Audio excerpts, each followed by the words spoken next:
Suba Van Mohatsav के Thouram City Convention Center the Pangthokkhre Forest Department amadi Forest Force Sinduna Pangthokhiba Thouram aduda CM Yumnam Khemsana hai sayol ani subna Pangthokhiba Mahasop manungda state asigi district tara tarukta uchara lakh tara manga hena thaba ngamki haina phongdoki CM na makha tana mamangi gi matamdadi uwa marangkaina Hobuna aying asagi kal kairamde adobo hojikti state asida natana malim sin tungna climate change ki saithing phangle hai wafam makhata khe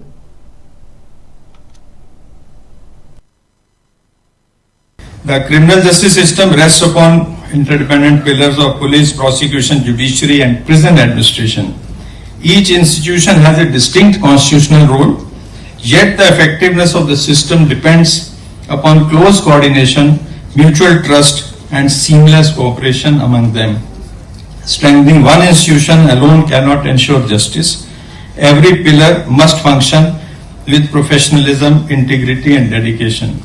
Lenin gave a very good quote that people who manage the constitution or the legal system, if they are good people, then justice gets delivered in any case. Objectives of our criminal justice system extend beyond punishment. Here we used to call it as IPC was a Dam Sanhita. Now it is Nyaya Sanhita. So basically giving justice.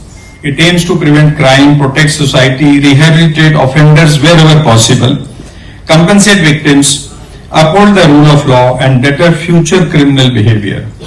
Justice must therefore be fair, accessible and timely while balancing the rights of victims, the accused and society at large.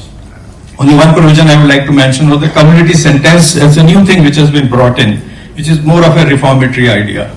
So if we can use it effectively, perhaps it would deliver better. During the last part of last year, we noticed in a review that certain issues are coming up in the implementation of UAPA and NSA cases in Manipur.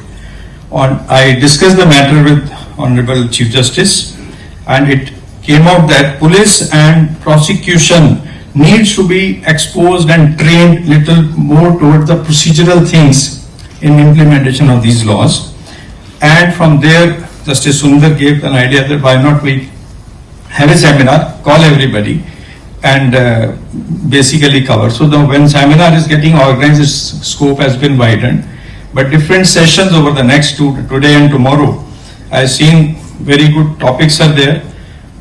DGP and his whole team has already worked on certain issues which they face and they have listed these issues. I'm sure his people will be participating over the sessions and getting guidance from some of the top legal luminaries who have practical experience also in this field. I am pleased to note that under this technical sessions over the next 2 days will cover several important themes including investigation procedures, framing of charges, evidentiary standards, trial management, arrest and bail, preventive detention and procedural safeguards.